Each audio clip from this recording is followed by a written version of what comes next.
makanya salib itu kalau saya baca, itu saya renungkan, itu keren. Makanya hidup saya itu sekarang penuh dengan damai. Kristen itu damai, ngapain menyalahkan kamu yang salah, punyaku yang benar. Itu Kristen anak-anaknya sekarang itu saya nggak mau di YouTube soal perdebatan. Teman-teman kan debat Kristen ini capek, saya dengerin capek, lesu. Jadi pas begitu udah mulai ngikutin Yesus, apa yang terjadi dengan si jimat-jimat yang ada di dalam tubuh itu? Sampai saya banting-banting di kolam, saya berantem di banting-banting. Wah, jadi kayak kemarin itu pulang keluar katanya. Keluar? Kata. Kodok. Dari mana? Mulutnya. Hai, ini gua Daniel, tetangga kamu. Di sini gua akan ngobrol dengan tetangga gua tentang perjalanan hidup mereka dari kacamata spiritual di saat mereka mengalami situasi tidak pasti dan kekhawatiran, sampai bisa kembali bangkit menjadi orang yang lebih kuat dari sebelumnya. It's gonna be very exclusive and inspiring.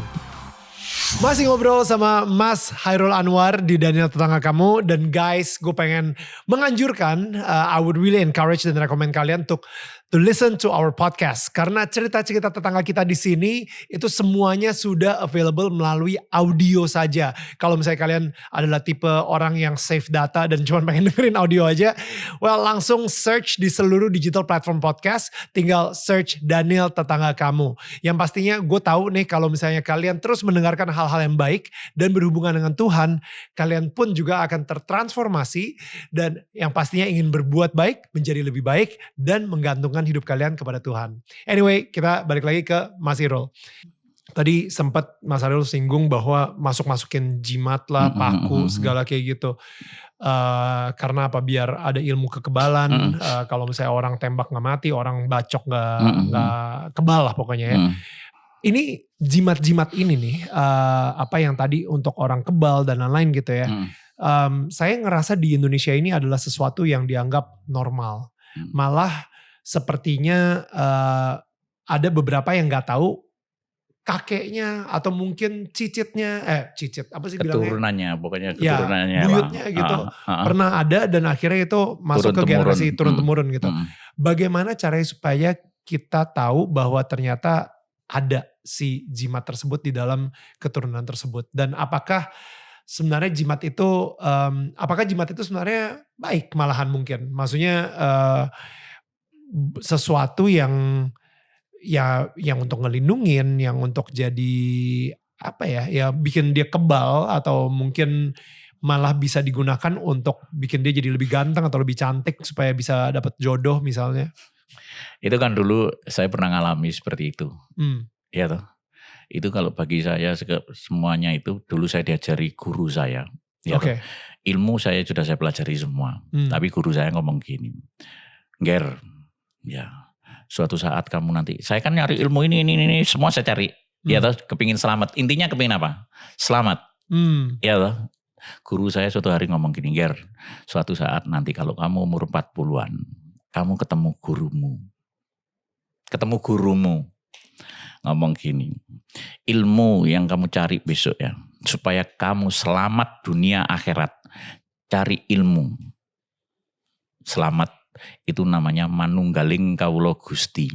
Manunggaling kawula Gusti itu manunggal bersatunya. Katanya di Alkitab saya ada di Yohanes 15 itu. Tinggallah kamu di dalam aku di dalam kamu. Di luar aku kamu tidak bisa berbuat apa-apa.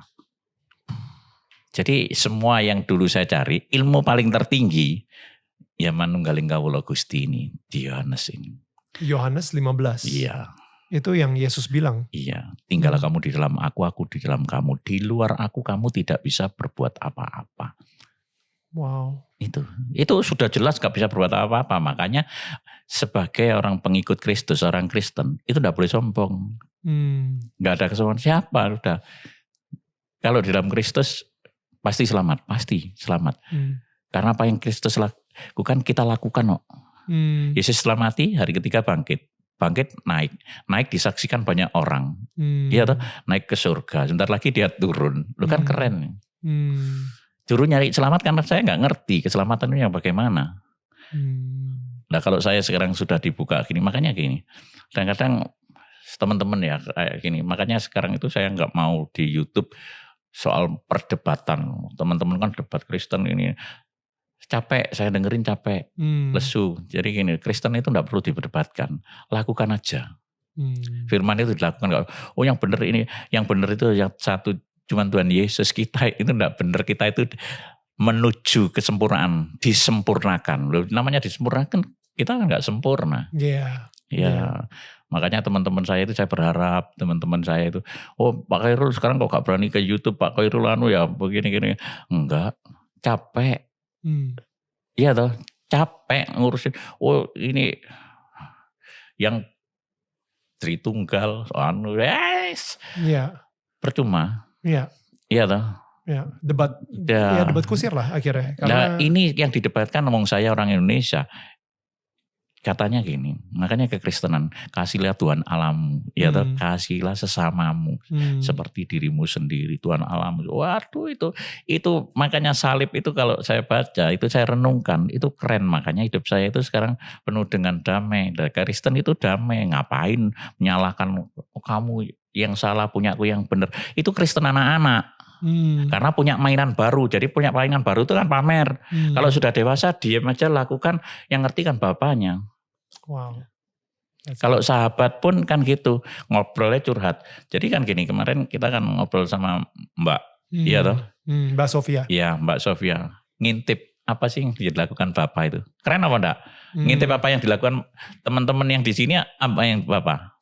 Bapak, makanya pertumbuhan kerohanian, kekristenan itu penting.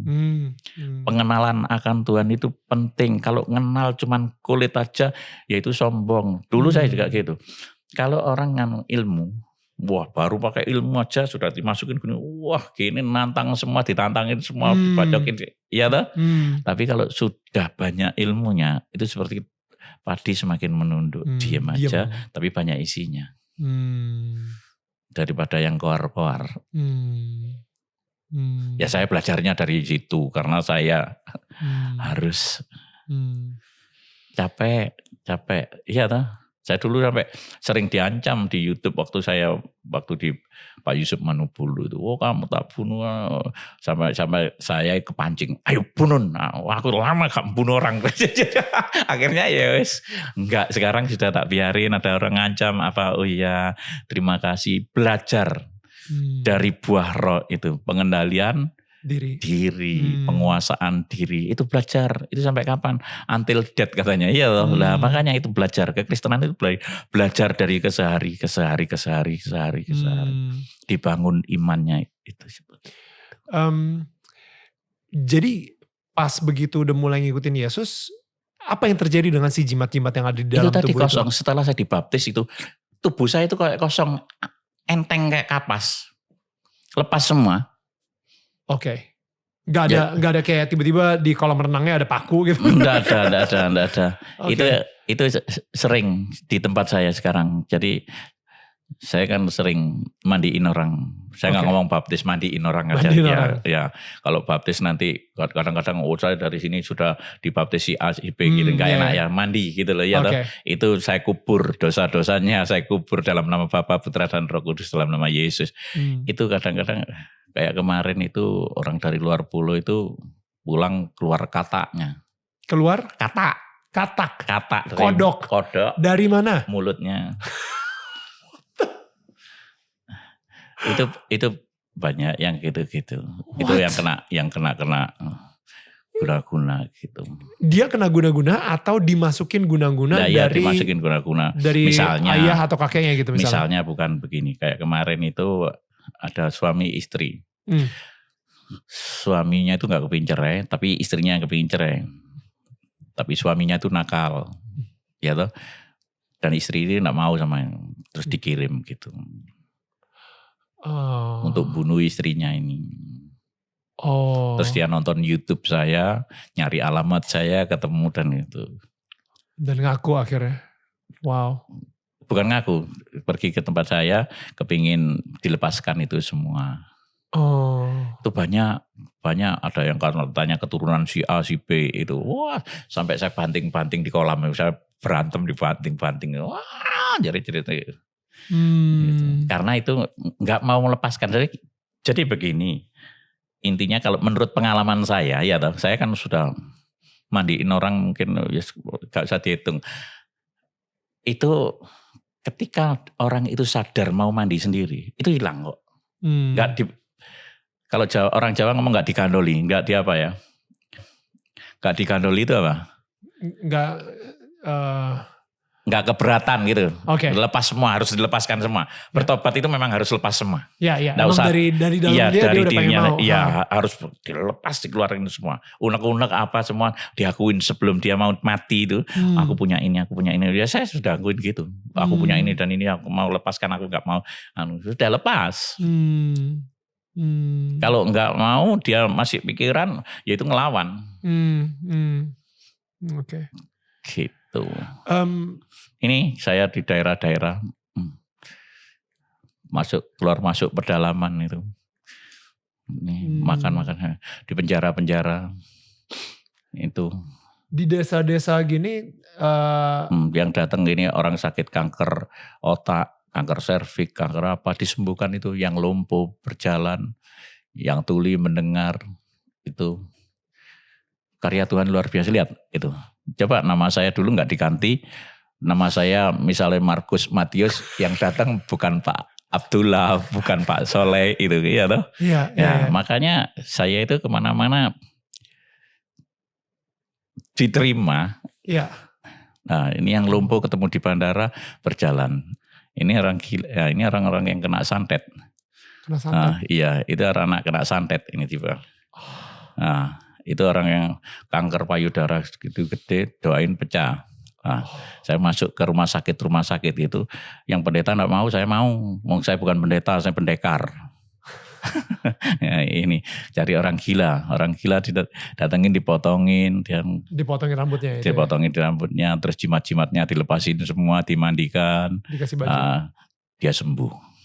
Ini orang gila yang sama tuh? Iya, ini sembuh yang tadi. Jadi saya itu nggak ada nganggurnya, Pastor.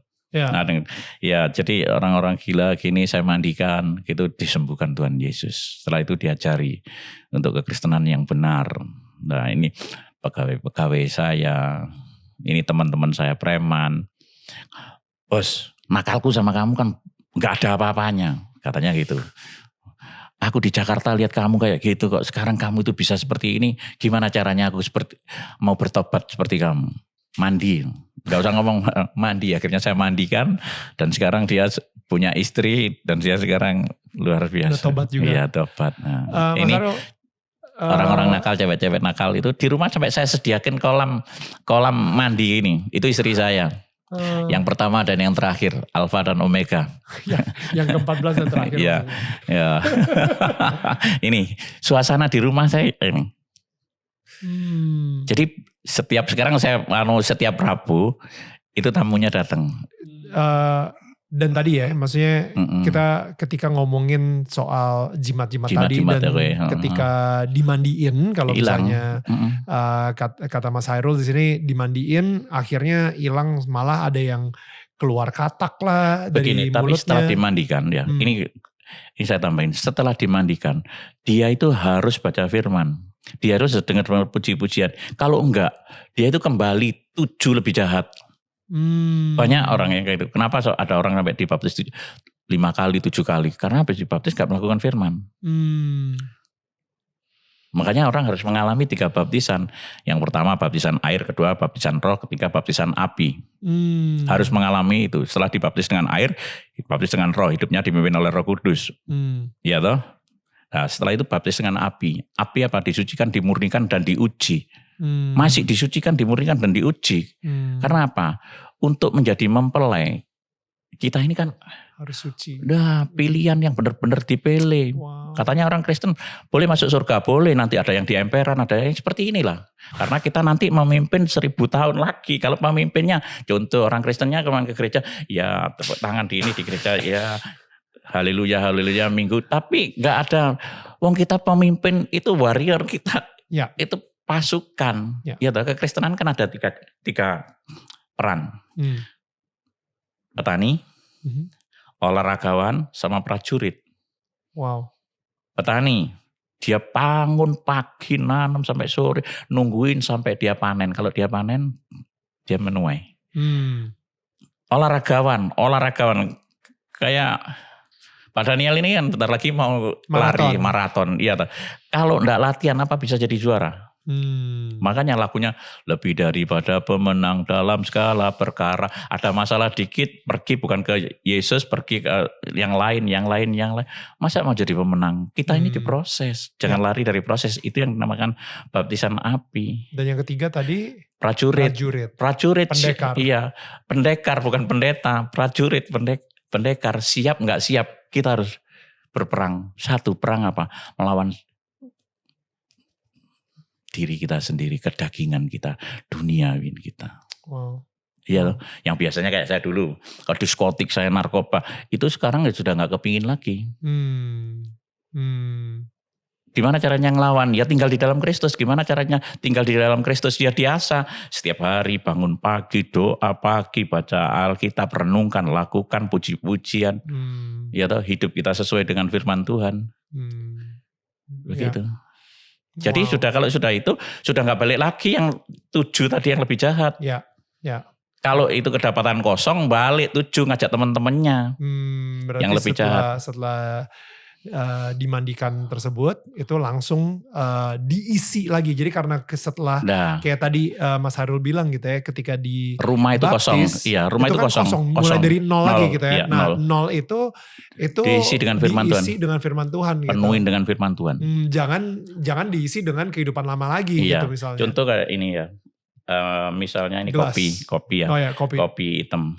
Kalau ini kopi sudah kasih itu kayak dibaptis kasih apa selang air terus kopinya ini kan hilang tuh lama-lama jadi putih gini makanya ya seperti itu tubuh kita seperti itu. Kalau kita mencari Tuhan jangan ngomong berkat.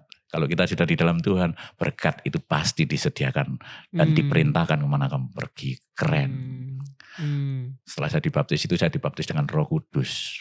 Dengan uang saya jualan bakso, saya sama istri saya sampai berapa bulan pergi sewa hotel, mobil apa semua itu enggak pernah minta-minta. Kalau mengandalin gereja, mengandalin gereja enggak cukup, tiket pesawat, hotel enggak cukup. Yesus kan enggak bawa beragama Kristen tuh. Sorry.